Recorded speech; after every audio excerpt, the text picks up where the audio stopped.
Assalamualaikum warahmatullahi wabarakatuh. Perkenalkan, saya Anggita Putri Mulyani dari kelas 2020B dengan NIM 2005 110589, Program Studi Pendidikan Bahasa dan Sastra Indonesia Universitas Riau. Yang saya hormati Bapak Dr. Mangatur Sinaga M.Hum selaku dosen pengampu mata kuliah sejarah sastra.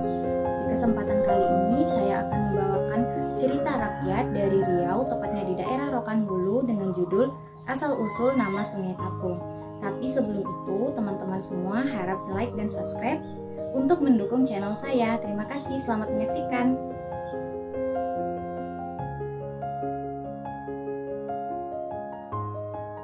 Alkisah, hiduplah seorang datuk bernama Si Jimban dengan tunangannya bernama Niniak Putih Jarum Pemilin. Mereka berencana akan melangsungkan pernikahan. Namun sebelum melangsungkan pernikahan, Datuk Si Jimban meminta izin kepada Niniak Putih Jarum Pemilin untuk pergi ke laut mencari modal menikah. Dengan berat hati Niniak Putih Jarum Pemilin pun mengizinkannya. Pergilah ia ke laut. Dalam perjalanan dia mengubah namanya menjadi Datuk Semarak Mudo. Bertemu dia dengan seorang pemuda bernama Datuk Malin Bonsu. Karena sama-sama berasal dari Tandun, akrablah mereka.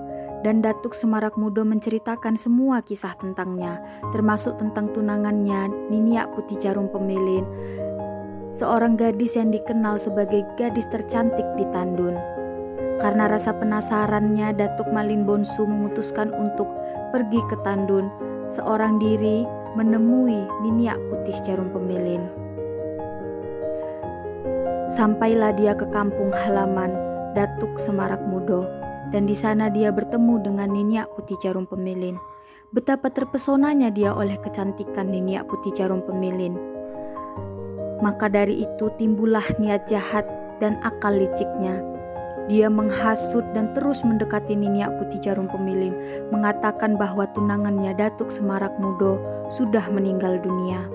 Awalnya Niniak Putih Jarum Pemilin tidak percaya, namun karena seringnya dan karena gigihnya Datuk Malin Bonsu mendekati Niniak Putih Jarum Pemilin, dia pun percaya dan menerima pinangan dari Datuk Malin Bonsu. Kabar pernikahan mereka didengar oleh Datuk Semarak Mudo.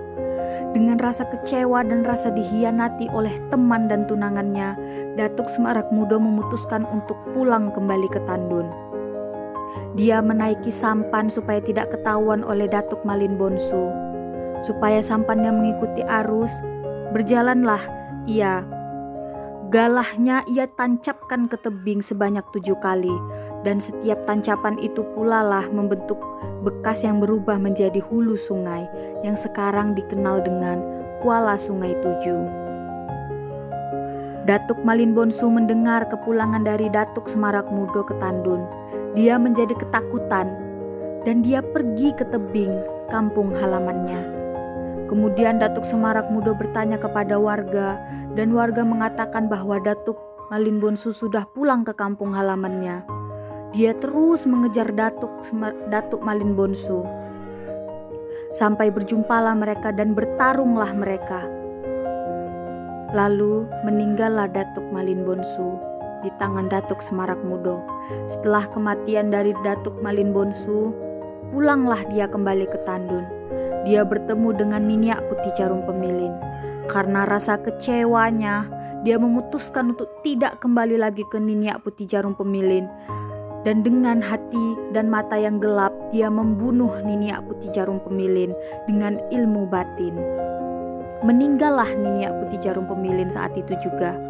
Setelah membunuh Niniak Putih Jarum Pemilin dan Datuk Malin Bonsu, Datuk Semarak Mudo memutuskan untuk pergi dari Tandun. Dia pergi ke Payakumbuh, tepatnya di negeri Tiumang, Koto Tinggi Suliki. Di sanalah ia tinggal, melepaskan kesedihan dan rasa kecewanya terhadap teman dan tunangannya. Setelah lama tinggal di sana, menikahlah dia dengan seorang gadis cantik bernama Putri Kesumbo Ampai, adik kandung dari Datuk Pemato Alang.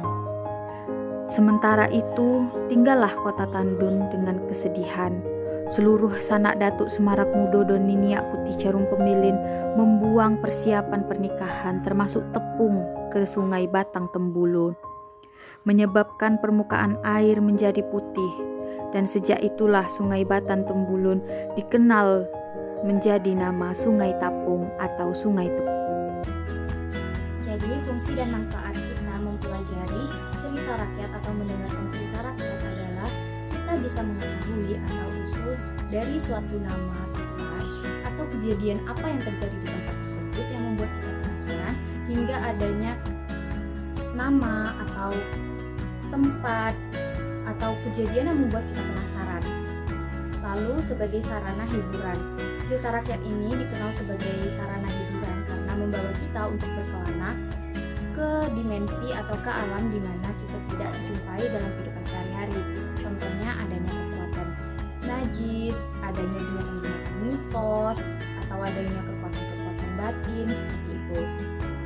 Lalu untuk perbedaan dulu dan sekarang, menurut saya tidak ada perbedaan dari cerita rakyat yang saya bawa karena manusia dulu dan sekarang itu cenderung serakah, cenderung menginginkan hak orang lain meskipun haknya sudah terpenuhi, seperti itu. Lalu nilai-nilai yang terdapat dalam cerita rakyat tersebut yang pertama adalah nilai etika dan nilai moral. Nilai etika dan nilai moral ini bisa kita ambil contoh dari Datuk Malin Bonsu, di mana adatnya kelicikan dan berbagai tipu dayanya sehingga Niniak Putih Jarum Pemilin mau untuk dipersunting olehnya. Lalu nilai sosial, di mana banyaknya interaksi masyarakat ketika Datuk Semarak Mudo bertanya pada warga sekitar di mana keberadaan Datuk Malin Bonsu. Nilai ekonomi, di mana Datuk Semarak Mudo meminta izin kepada Niniak Putih Jarum Pemilin untuk pergi ke laut mencari modal menikah. Saya rasa sekian dari saya. Apabila ada kekurangan dalam video saya mohon maaf. Dan untuk pesan persuasifnya, mari kita jaga budaya dan apa yang telah kita pelajari dari banyaknya cerita rakyat sebagai pedoman kehidupan sehari-hari. Mari jaga sama-sama kearifan lokal supaya Indonesia dikenal sebagai negara yang kaya akan budaya,